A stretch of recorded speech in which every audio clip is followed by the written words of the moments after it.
El 6 de junio de 1944, las fuerzas aliadas realizaron el famoso desembarco de Normandía.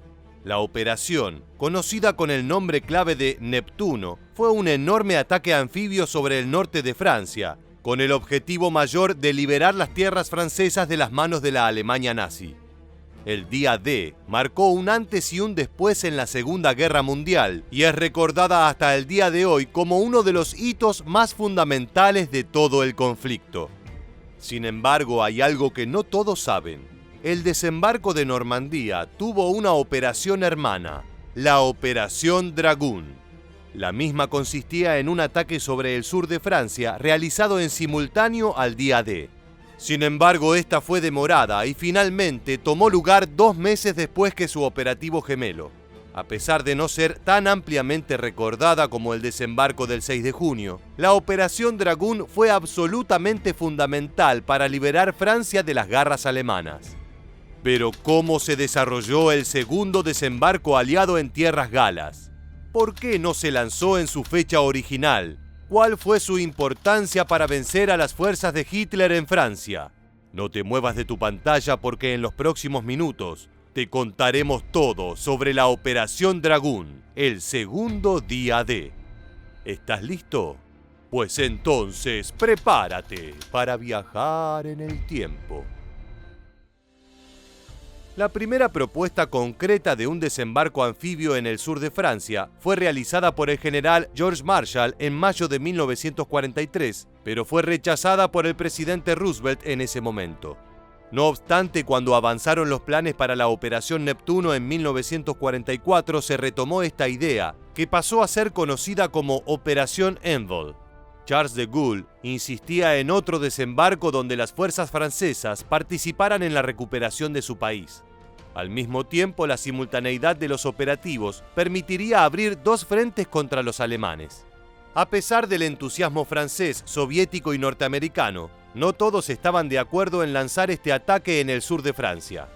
Winston Churchill se oponía vehementemente a esto, dado que consideraba que los recursos serían más útiles operando en Italia y atacando los Balcanes para negarle a Alemania petróleo.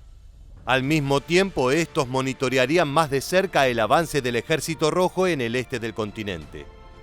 De cualquier manera, si bien se avanzó con los 2 desembarcos simultáneos en Normandía y en Provenza, el plan debió ser modificado y la Operación Envol fue cancelada, dado que no había los recursos suficientes para 2 ataques de ese tamaño al mismo tiempo. El día D fue un éxito inicial a pesar de las numerosas bajas aliadas, logrando tomar el control de varias playas y haciendo retroceder lentamente a los alemanes durante junio y julio. Sin embargo, la Operación Envol fue reconsiderada a mediados de julio. La apertura de otro frente y la captura de puertos en la costa mediterránea podía resultar más que útil para debilitar aún más a Alemania. Al mismo tiempo, los puertos de Normandía estaban demostrando no tener la capacidad suficiente para las necesidades de abastecimiento de los aliados. La presión de Charles de Gaulle para que las tropas francesas participen de la histórica liberación de su propio país logró su cometido. El 1 de agosto se aprobó ese segundo desembarco para el 15 de ese mes. La operación se rebautizó como Dragoon. Durante las semanas previas al ataque, los aliados prepararon el terreno a través de varios bombardeos contra puntos estratégicos en la zona de Provenza. El más exitoso de estos logró hundir 9 submarinos U-boat alemanes anclados en el puerto de Tolón. Estos raids aéreos despertaron la sospecha de la tropa alemana, que luego de informes de aviones de reconocimiento que habían divisado escuadras enemigas zarpar de Argelia, confirmaron que habría un segundo desembarco. Cuando llegó el 15 de agosto, el elemento de sorpresa ya no existía. Las maniobras de distracción no surgieron efecto en las fuerzas germanas, que estaban preparadas para el ataque masivo. Durante esa madrugada, los aliados realizaron numerosos bombardeos y misiones tácticas para debilitar la resistencia alemana. Comandos americanos tomaron la isla de Levante y la de Port-Cru. Por su lado, fuerzas francesas despejaron minas acuáticas y se hicieron con Pont du Frère. Durante el amanecer de la jornada, la flota aliada bombardeó intensamente las defensas alemanas para preparar el desembarco. El primero de estos se dio en la playa Alfa, situada entre Saint-Tropez y la bahía de Cavalier. Este combate inicial fue positivo para los aliados, más allá de perder 3 tanques Sherman DD. El segundo desembarco se dio en la zona delta del Golfo de Saint-Tropez. Este también fue sumamente exitoso, aunque 4 tanques fueron destruidos por minas enterradas en la arena. Al mismo tiempo, para tomar la ciudad de Saint-Maxime, los norteamericanos se tuvieron que abrir paso entre tiros hasta lograr desbaratar la resistencia alemana. El último desembarco fue en Playa Camel. Esta zona estaba más resguardada por las fuerzas enemigas, por lo que se dio un duro combate. Los norteamericanos lograron hacerse de la playa y luego avanzar a la bahía de Agué. La artillería alemana obligó a las embarcaciones aliadas a retirarse, pero estos contraatacaron con un ataque aéreo, aunque con poco éxito. La resistencia alemana logró detener a los estadounidenses y británicos que se asentaron junto a la playa Camel Green. Sobre la tarde, finalmente apareció la Luftwaffe por orden directa de Hitler, quien preveía la situación crítica que significaba un segundo desembarco aliado en Francia.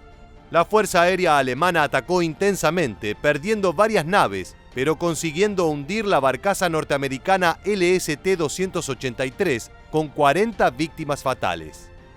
Sobre la noche, las fuerzas aliadas se reunieron con la resistencia francesa, que había logrado hacerse con 1.627 prisioneros del eje, mientras estos se retiraban. Esta heroica acción debilitó aún más a las fuerzas del Tercer Reich. Si quieres conocer más sobre las fuerzas de resistencia que se enfrentaron valientemente a los alemanes, no dejes de ver nuestro video sobre la Armia Krajowa, el increíble y enorme movimiento polaco para luchar contra los nazis. El primer día de la Operación Dragoon dejó 529 muertos y 500 heridos para los aliados. Sin embargo, resultó un éxito. Al día siguiente, las fuerzas germanas intentaron un contraataque que fue desbaratado con relativa facilidad.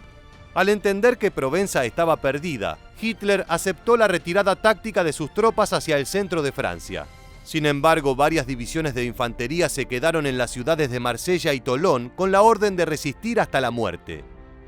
Esto llevó a las respectivas batallas por la liberación de estas ciudades, comandadas por las fuerzas francesas, las cuales estaban conformadas mayoritariamente por soldados africanos de las colonias. Estos fueron fundamentales para la recuperación de ambas ciudades, aunque su lugar en la victoria aliada fue ignorado por el gobierno francés durante décadas.